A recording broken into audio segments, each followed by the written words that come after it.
Let me dig out my timepiece, which we need so that I don't go on and we get you out on time. I want to be sure to invite you to speak to the folks that are here as reenactors before you leave. And before you leave, come up and take a look at these wonderful books that Chris will tell you more about in just a second. But let me get the thank yous. Thank you, Sagamore Institute. Thank you, Remnant Trust. Thank you, Trent Cowles. Thank you, Tom Riley. Each and all of those four people or entities played a part in bringing this from an idea to where we're sitting today. So thank you, one and all. 250 years ago today, December 12, 1773, they are 4 days away in Boston from a cataclysmic event that will change the course of world history, down to the minute you're sitting here right now. That event is the Boston Tea Party. Everything's different after that. So if you want to know where did the nation really begin, where did independence really begin, where did the American Revolution really begin, it starts 4 days from now, 250 years ago. I'd like to introduce you, I'd like to walk with you for just a second with three people in Boston, four days ahead of that point. December 12, 1773, we talk about real and gritty, we'll get real and gritty. I want to introduce you to Phyllis. Phyllis is a teenager, she's 19. Phyllis knows more about freedom than all of us put together because Phyllis was enslaved.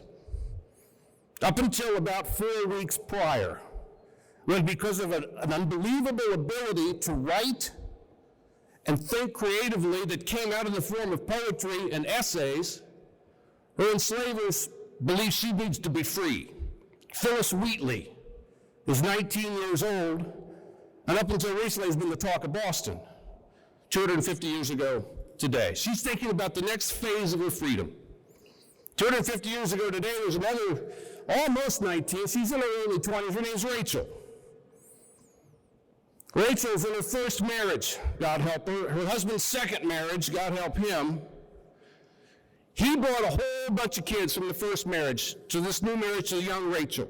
I think it's 5 or 6 kids in a blended family. So what Rachel's thinking about 250 years ago today, how do I manage a blended family in my very first marriage?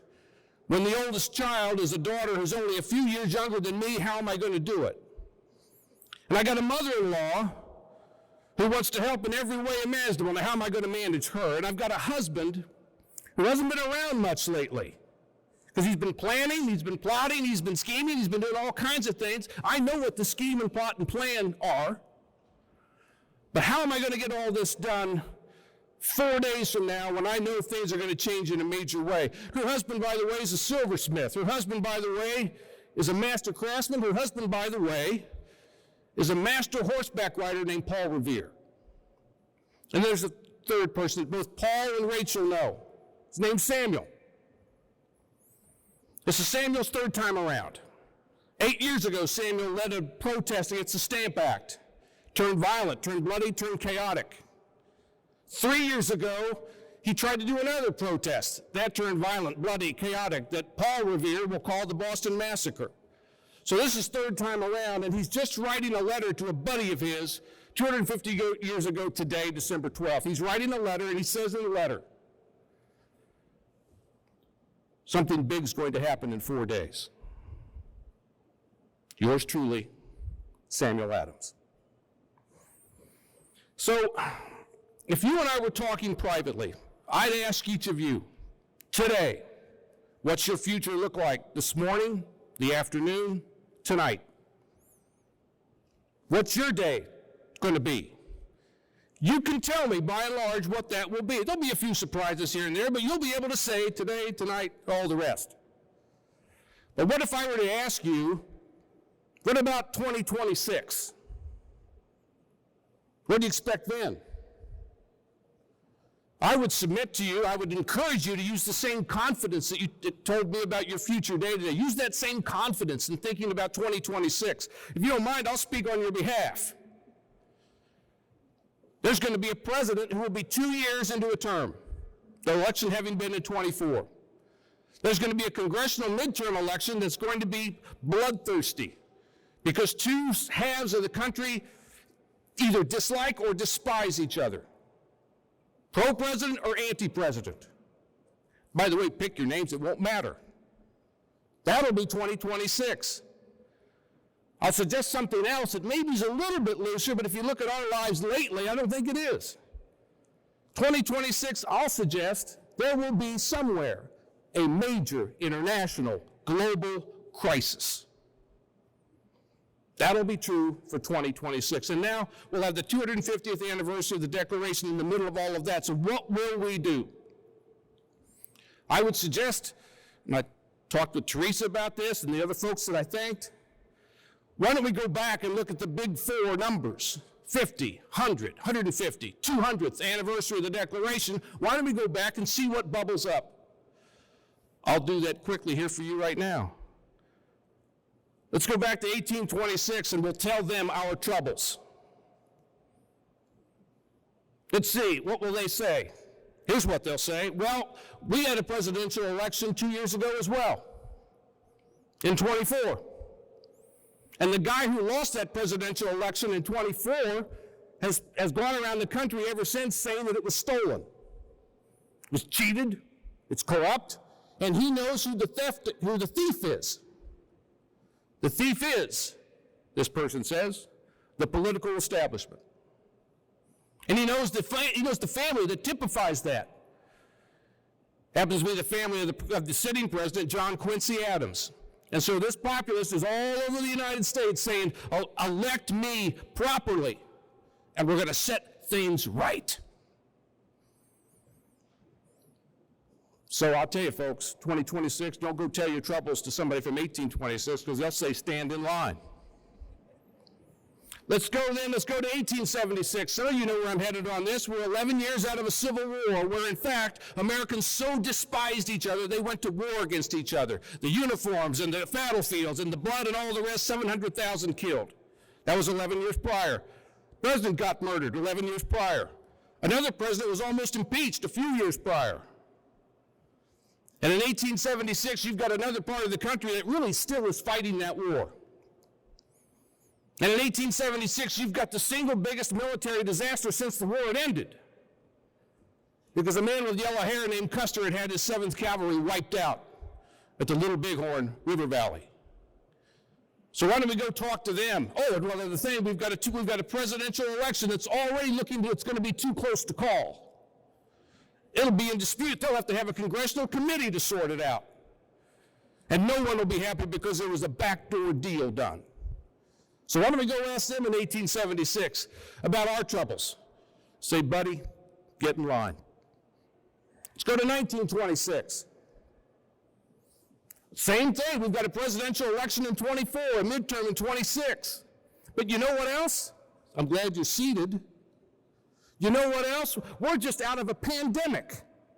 Influenza. We're just out of a world war. 20 million killed, and by 1926, nobody could tell you why. The Klan's on the rise, especially in Indiana. Racial violence, political violence, social violence. So why don't we ask the 1926 person, hey, you want to hear our troubles? And they'll say, no thanks, we got enough of our own. And finally, I look around here, and you've been there with me. I've been there, 1976. Need I remind us? We're 1 year out of the Vietnam War, the most humiliating loss in American history for the American people. We're 1 year behind that fist. Some of you will remember that fist caught on camera, leaning out of a helicopter, slugging a person over Saigon, trying to make sure that there's no extra weight holding down the helicopter as it's rising up to flee. We're 2 years out of a president that had to resign, the only one in American history, because he was going to be impeached. Everybody knew it. We got rising gas prices, we got rising food prices, we got rising interest rate, we got rising unemployment. This is all 1976. And we've got plummeting public trust in public authority. So why don't we go ask the people of 1976, how bad are things? They'll say, don't waste my time. So, what do we take from that? I take comfort. We've been here before. Now let's go back quickly and ask those folks, how in the world did you celebrate? your anniversary of the Declaration of Independence. Because remember, at some point, they're all the same. The parties, the toasting, the toasted, you getting toasted, and all the rest at various things. It's fireworks. At some point, they're all the same. But in these four, they're a little different, but that difference tells us a lot about us headed to 2026. Here's some of the stuff. There's one word in 1820. There's one word, and the word is people. Everybody knows somebody who's still alive, old man who fought, old woman who knew an old man who'd fought, or somebody who had just died who'd fought. Everybody knew someone. So what's the celebration's about people. And honestly, the celebration is a little sad because everybody's dying off, and sooner or later it's going to be just us younger people. There's an old man visiting the United States in 1824. Some of you know this. He's 68 years old, which is old by that standard. There's a town in Indiana named after him. It's the Marquis de Lafayette. He comes here because he wants to see the new world that he helped fight for one more time before he knows he dies. Every state in the Union he visits, 24 states, including Jeffersonville, Indiana, on his Ohio River tour as he's heading home. And here's what's weird, here's what's amazing. In all of those places, 24 states worth of stops, it was like a holy man coming through. It was like a pope coming through. People came out of the villages and farms and the towns and the ports and all the rest, and they brought relics. A sword, a hat, cannonball. Held them out. Would you like to touch it? Touch it. This is my granddad's. This is my dad's. We carved this out of our barn. Would you touch it? That's people. And some of you know this too. There's death. Two men, the writer of the Declaration of Independence, Thomas Jefferson, the editor of the Declaration of Independence, John Adams, die on the same day, July 4th, 1826.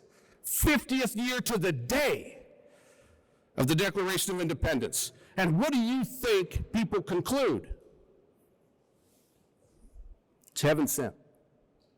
Heaven sent. One other thing about 1826, maybe it's the future. It's the future, baby, because we know the future. We've seen the future. And the future is an artificial body of water called the Erie Canal, which just now opens, pointing west toward the future.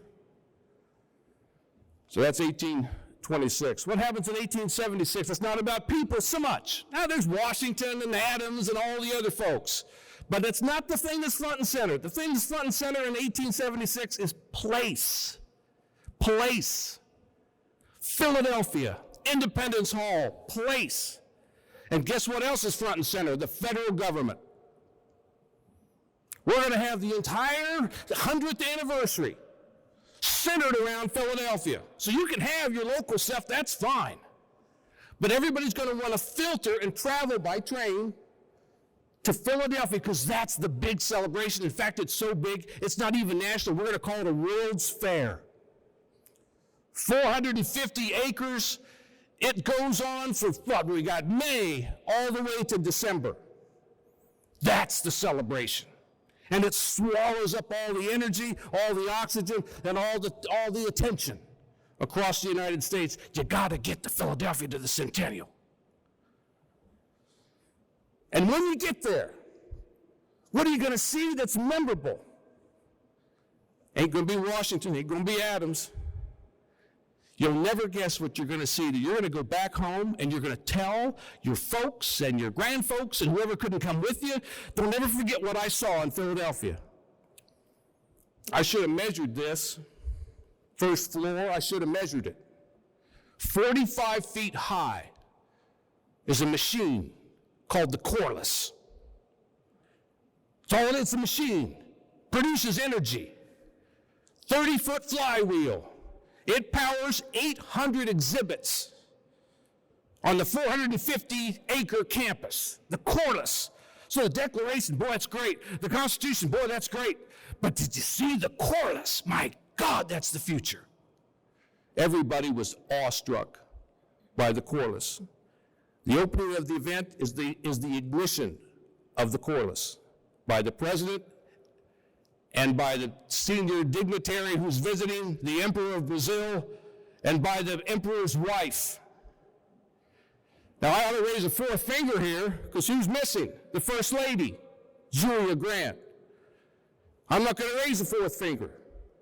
She's not allowed to do the ceremonial turn-on, flip switching, because she is an American woman. The Emperor's wife, she can do it.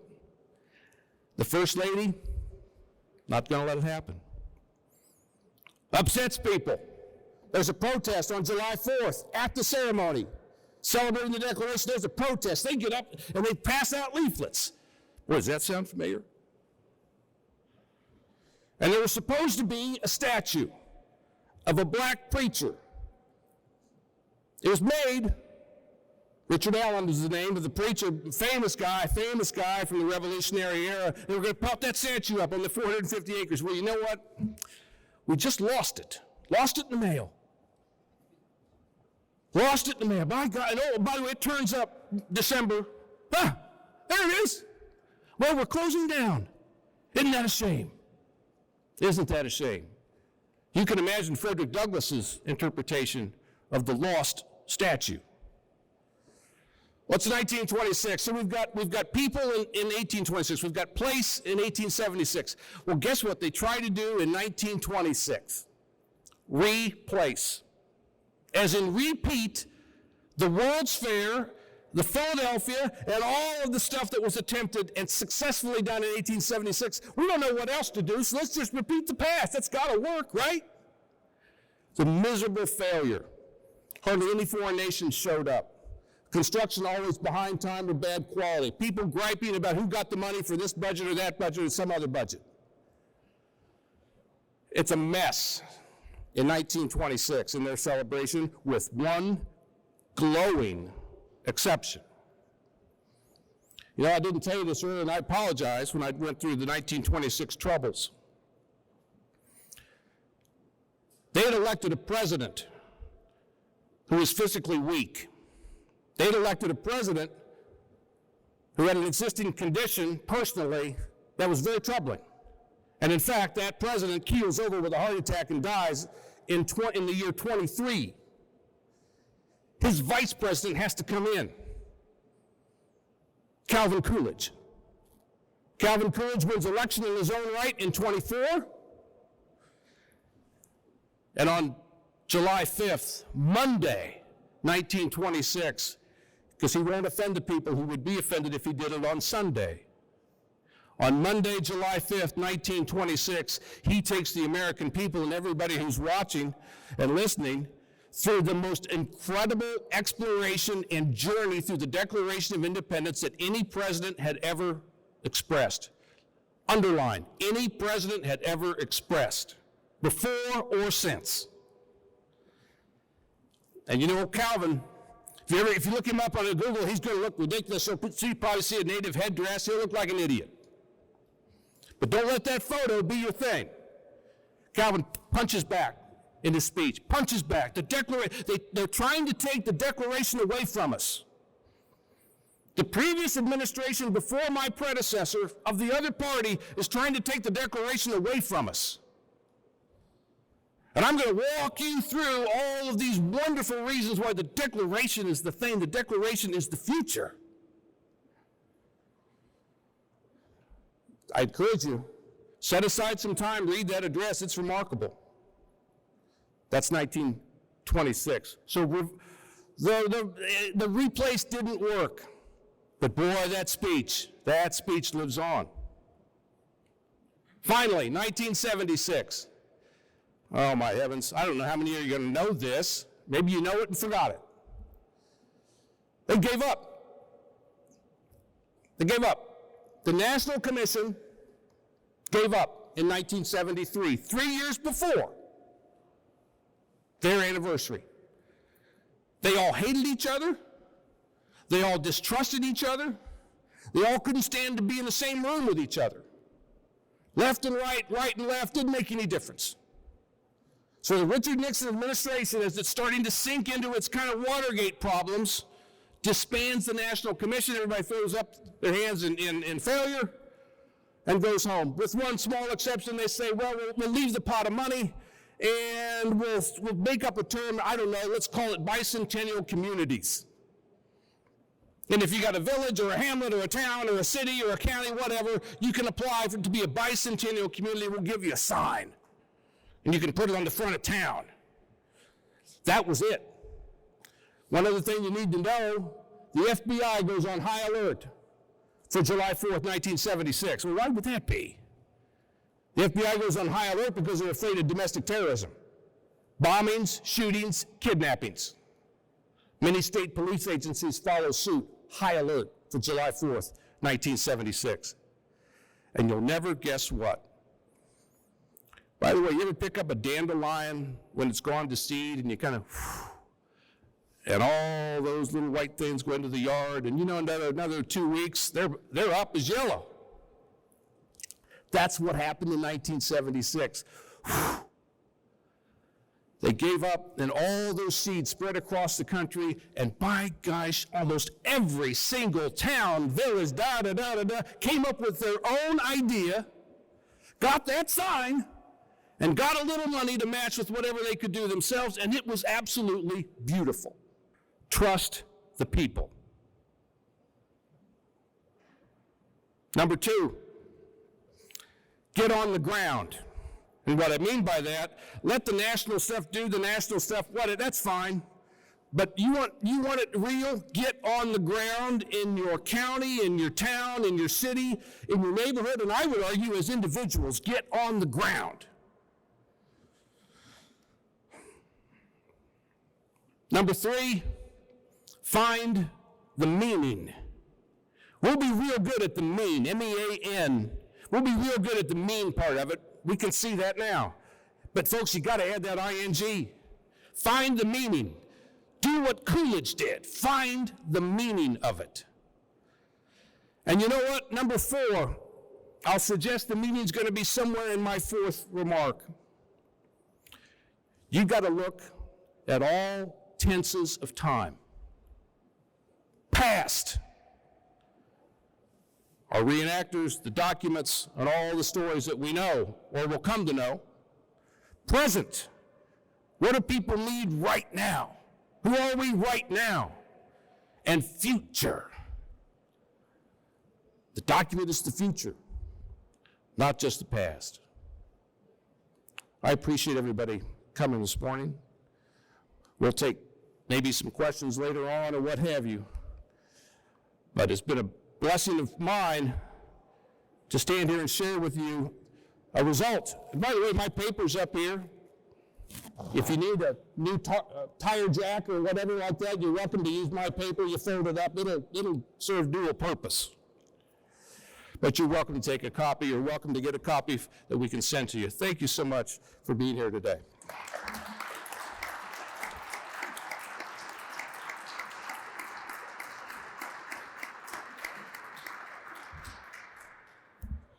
Any questions?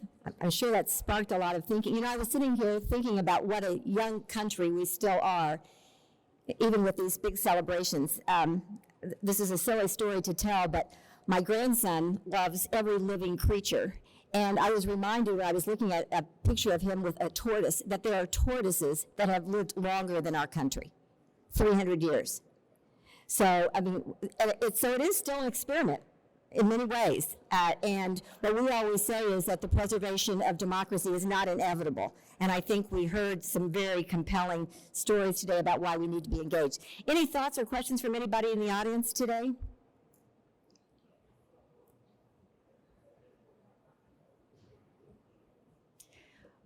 Yes. Yeah, and by the way, as you stand up, I also want to recognize that Representative Speedy is here with us. I'm sorry I did not see you earlier, but you have joined us as well. Senator.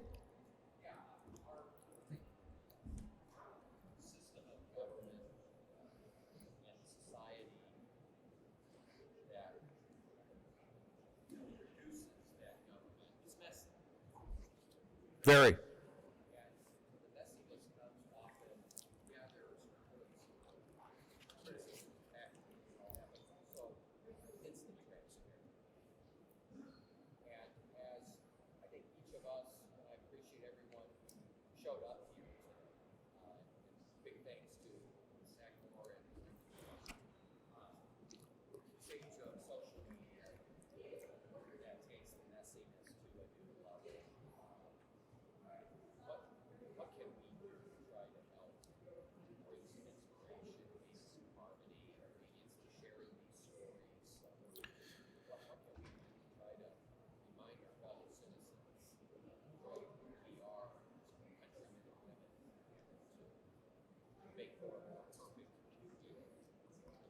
In case you didn't hear Senator Good's excellent question about what in the world of social media can we do to share the stories and all the rest, I do have a thought, and I have got two thoughts, and both of them are difficult, but they're going to be incumbent upon you to do them.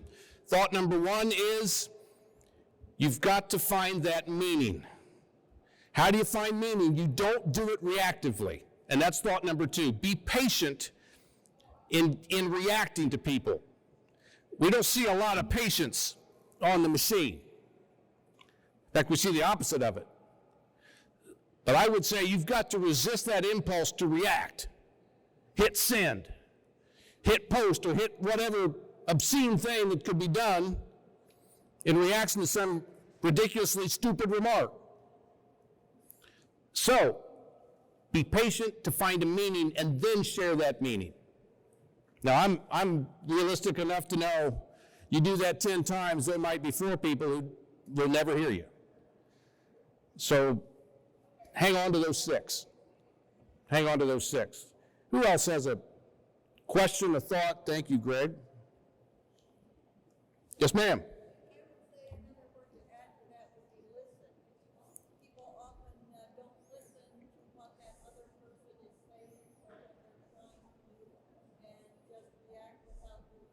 That's exactly right. So it suggested a third thing. In order to be patient, you've got to listen. I think that's 100% correct. And you know what? I don't want to get out of hand, and I don't want to be misquoted and saying that everybody that's going to say something counter to me is ridiculously idiotic. I don't mean that, but what I do mean is that everybody's going to have a variety of perspectives and interpretations, and there's a darn good chance that that other perspective and interpretation will have been arrived at quite quickly. And maybe not with complete information and thoughtfulness and all the rest. So you got to give them their grace. So that's why I say slow down. Don't hit send. Don't press the button. Give them their grace. Who else? Thank you, Charlotte. Yes, sir. Could you talk a little more about Indiana's role in some of the other major years? And you mentioned several already. Well, Indiana has a major role in each of those. And again, every state has its own focus of what it's going to do. Indiana's tends to be the same focus, which is not a problem. It tends to be reflective of Indiana's experience in the Revolutionary War, which is predominantly going to be around Vincennes, predominantly going to be a kind of a military-heavy type of memory, George Rogers Clark and all of the rest. And so that has been the defining feature of Indiana's response, or Indiana's form of celebration in all four of those moments. One thing to think about, and I'm glad you raised this. There's going to be, rightfully, another voice. It'll be a native voice. And that's a good thing. That's a good thing. That's going to require a lot of patience, a lot of listening, and a lot of good grace. Because maybe none of those 3 things had happened before in interaction with native groups. So that's something to not only look out for, but I actually would encourage you to invite that. So invite a native perspective, invite a native story, because that's part of our title. That's our name, the land of the Indians, Indiana. That's got to be part of the celebration and the recognition and the memory, it seems to me. Thank you for that question, because that prompted that thought. Who else? Yes, sir. What you anticipate for K-12 and higher education in 26? That'll be the question is, what do I anticipate on the K-12 level? Did you say higher ed too, Rep? I'll speak bluntly. That'll be part of the battleground. So, what are the rules of engagement on any battleground? I think that's the key thing, is to establish what the rules of engagement are going to be, so that it's not an intellectual bloodbath, so that it is something that actually produces a positive outcome with everybody heard, listened to, and yet, at the end of the day, not every view will be of equal weight. That's difficult. That last sentence is very difficult in an educational setting. So it's going to be a smaller part of the broader intellectual bloodbath. Again, I go back, patience, listening. Don't hit the button, but you gotta, at the end of the day, find that meaning. Get your Coolidge on, get your Coolidge on. Thank you, Rob. Who else? Yes, sir. Just some comments we have on how much we were attached to the British society and the way of going about things, and how much revolutionary war was really a civil war, and you had loyalists, and you had the rest of the folks that wanted to separate, and how that all worked out. That's a great question. Can we remember how deep our attachment runs to the British world, to the British identity, and the fact that it's a civil war as well as a revolutionary war? All of those things are wonderfully accurate and wonderfully correct and wonderfully important. I'll tell you one thing on some other research that I've done about Abraham Lincoln. One of the things that's unbelievably clear, if you were to scrub out years and names and places, and you were to set alongside 1861-65, alongside 1775-83, those two wars, you're going to see almost identical terms. Confederacy, Confederation, Civil War, brother against brother. Abigail Adams wrote last week, 250 years ago, that a civil war is the most dreadful thing to consider. She was talking about herself. She was talking about Boston. The most dreadful thing to consider. Well, you know what? We proved that. So we should not remember anything that doesn't include the memory of the fact that this is a civil war with multiple sides, and the natives will say that too. They have their own civil war amongst themselves, splitting off, making alliances with either side in a variety of places. That's important, young man. Thank you. Who else? Trent. This seems like a great opportunity to gather time of division. You've seen what has worked well, what hasn't worked well in these past celebrations. You mentioned what we can do personally, those 4 things to help make this an exceptional celebration. What can we all do in your vision to make Indiana the model for how the country can celebrate this game? I'd say break the mold. Indiana sometimes has a tendency to wait for what have other people done? What have other places done? Now, that's not been true with regard to civics education. We're one of the top 6, 7, 8. I'd say take that and say we were going to be one of the top 6, 7, 8 in how the creativity, the innovation, the involvement, and all the rest. And again, the challenge here, Trent, to make it one of the top 6, 7, 8 is to do what they did in 1976, and don't make the mistake of repeating like they did in Philadelphia in 1926. This can be the most people-based celebration since 1826, when they actually had living people still there. Because of this. The technology is available to let us have a more personal experience of it maybe than ever before. So I think Indiana ought to and the communities they're in, on the ground, baby, on the ground, ought to focus on how do we make this the most personal that anybody's ever seen. That would be my challenge. Gently made and friendly offered. Anyone else? Well, I sure appreciate it. Teresa, thank you again. Well, I think it ended in a hopeful place, which is where we want to